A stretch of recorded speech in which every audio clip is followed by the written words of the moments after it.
Buenos días, estimados presentes y participantes del Congreso. Mi nombre es Juan Daniel Rodríguez Martínez y el día de hoy les voy a estar presentando mi tema: aplicación de teorías de retículas en redes morfológicas, arquitectura, entrenamiento y evaluación en la clasificación de señales de electroculografía. Y bueno, comenzando con la introducción, actualmente el análisis y la clasificación de señales biológicas se ha convertido en un tema de interés, ya que permiten una amplia gama de posibilidades en el estudio de medicina, diagnóstico y monitoreo de enfermedades, investigación, etc. Dentro de estas señales biológicas nosotros tenemos la electroculografía, que nos ayuda a clasificar los gestos oculares, en este caso de miradas hacia la izquierda y hacia la derecha, que son los que vamos a estar clasificando en este proyecto.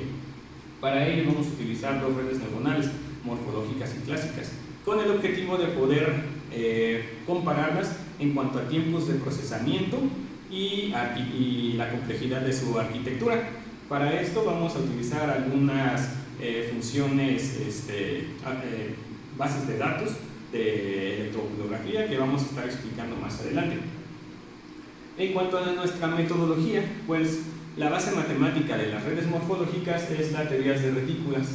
Pero esto, ¿qué es una teoría de retícula? ¿Qué es una retícula?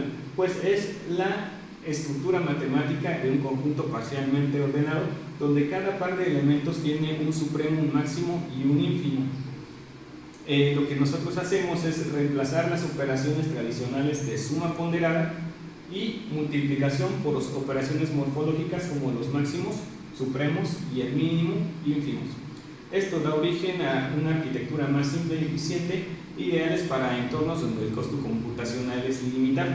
Por ejemplo, la ecuación lineal y igual a mx más b, nosotros la podemos cambiar a su versión morfológica cambiando la multiplicación de mx por una m más x, y la b, que es una suma, la reemplazamos por un supremo o un ínfimo. El resultado tendríamos y es igual a max de mx, b. En cuanto a los fundamentos de las redes neuronales tradicionales, bueno, pues tenemos en la figura 1 la representación de un perceptrón, en el cual tenemos sus entradas x, sus pesos w, sus vallas, su sumatoria, y a la salida, pues la aplicación de la función de activación. La capa de entrada, pues en este caso recibe los datos como valores de E o G. La capa oculta transforma los datos de entrada usando pesos y funciones de activación, y la capa de salida pues genera la predicción final. La operación matemática principal de la representación de este perceptrón pues está dada por esta función matemática, que es la sumatoria de todos los pesos por las entradas más el bias, y a esto después se le aplica la función de activación, que utiliza funciones como para la clasificación puede ser ReLU, softmax, para generar a la salida, las cuales vamos a ver más adelante. En cuanto a los fundamentos de las redes morfológicas, bueno, pues son una alternativa basada en la teoría de retículas.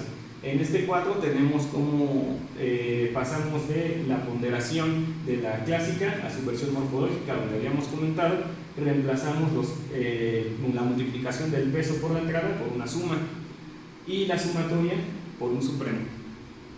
En cuanto a la función de activación, es una bastante simple, es una de tipo escalón, clasifica en 0 y 1. Y en la parte del entrenamiento nosotros tenemos el cuadro número 1, los cuales son algunas operaciones matemáticas que codificamos en MATLAB para poder realizar el entrenamiento de nuestra red. Aquí cabe mencionar el paso número 3, es bastante importante porque es el que define si nuestra red va a ser apta para poder realizar clasificación o no. Si el resultado de la ponderación es menor al de nuestra clase, en este caso que sea, no sé, tenemos clases de 0 y 1, y si es menor al de nuestra clase, por ejemplo, sea menos 0 punto y algo, pues entonces esta red morfológica no sería apta para poder realizar las clasificaciones por ejemplo, de la electroculografía. En cuanto a la electroculografía, pues es una técnica no invasiva que mide los movimientos oculares mediante una diferencia de potencial entre la córnea y la retina. En cuanto a los datos, pues mencionábamos que lo sacamos de una base de datos pública.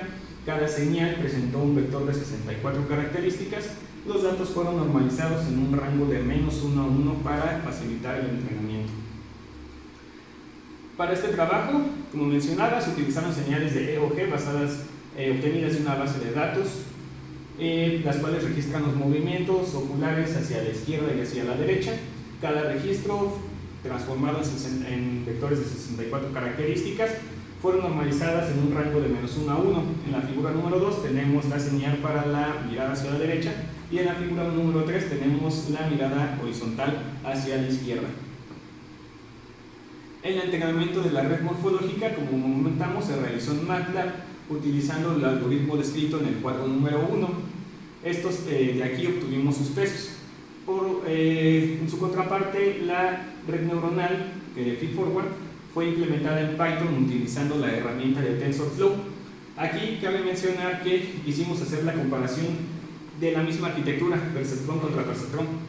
Sin embargo, para la red convencional, pues al querer clasificar con un perceptrón teníamos resultados incorrectos en el momento de la clasificación, muy malos, por lo cual tuvimos que aumentar un poquito la complejidad de la red convencional, un poquito esa arquitectura, para que pudiera clasificar correctamente y tener resultados más estables y comparables con el modelo morfológico.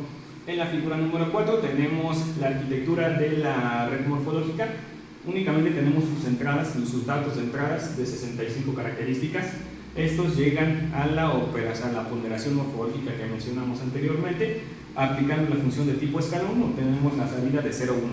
Es un perceptrón. Y en cuanto a la figura número 5, tenemos ya aquí cómo está la arquitectura de la convencional. Tenemos sus características de entrada, 65 datos. Tenemos una capa oculta de 6 neuronas en la capa oculta con funciones de activación ReLU, y a la salida 2 neuronas con funciones de activación softmax.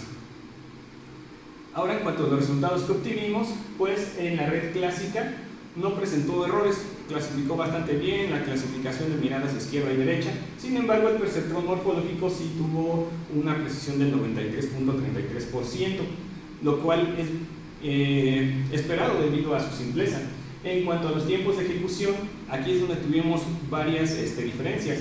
La morfológica tuvo una reducción promedio del 80.39% respecto a la convencional. Esta eficiencia se debe a que utiliza operaciones más básicas como sumas y máximos. En cuanto a la complejidad de la arquitectura, tenemos que se requirió 2 capas para la convencional con funciones de activación ReLU y softmax, mientras que para la morfológica funcionó con una sola capa y con una función de activación de tipo escalón, lo cual no requiere mucho costo computacional. En nuestro análisis, bueno, para la clasificación hacia la derecha, la red morfológica fue más rápida en todas las pruebas, esto para la derecha y la izquierda. Sin embargo, el promedio de reducción de tiempos fue de 80.39, fue ligeramente menor la de la izquierda, que fue de 78.67%. Para la derecha no registró errores en la clasificación, pero para el modelo morfológico sí registró 2 errores en la clasificación. En el cuadro número 2 tenemos los resultados de la comparación del morfológico contra la clásica. Tenemos los tiempos que obtuvieron ambas redes, cuál fue la red que clasificó más rápido, que en todas fue la morfológica, promedio de reducción del 80.39% para la mirada hacia la derecha, y ambas obtuvieron resultados correctos en la clasificación. Mientras que en la clasificación izquierda, en todas fue más rápida la morfológica, tiempos de reducción promedio del 78.67%, sin embargo sí tuvo errores en la muestra 4 y en la muestra 12 en la versión morfológica. Bueno, nuestras conclusiones que tenemos: el perceptrón morfológico es una alternativa eficiente y viable para la clasificación de EOG, ya que tuvimos una precisión del 93.33%. Aunque la red clásica fue muy precisa, pues requiere más costo computacional y también más tiempos de procesamiento. El hallazgo que tenemos es que en aplicaciones con recursos de procesamiento limitados o que requieran respuestas más rápidas, las redes morfológicas son una solución competitiva y eficaz. En cuanto a la parte del entrenamiento, es una limitante que tenemos, que es que las redes morfológicas únicamente te vas a dar cuenta si es apta o no para realizar una clasificación durante su entrenamiento. Las recomendaciones: explorar arquitecturas más complejas como perceptrones morfológicos multicapa y evaluar el desempeño de estos modelos en aplicaciones prácticas como interfaces. Estas son las referencias que se estuvieron consultando. Y pues hasta aquí sería todo por mi parte. Espero que les haya agradado el tema. Cualquier duda, pues pueden consultarme mediante mi correo electrónico. Muchas gracias.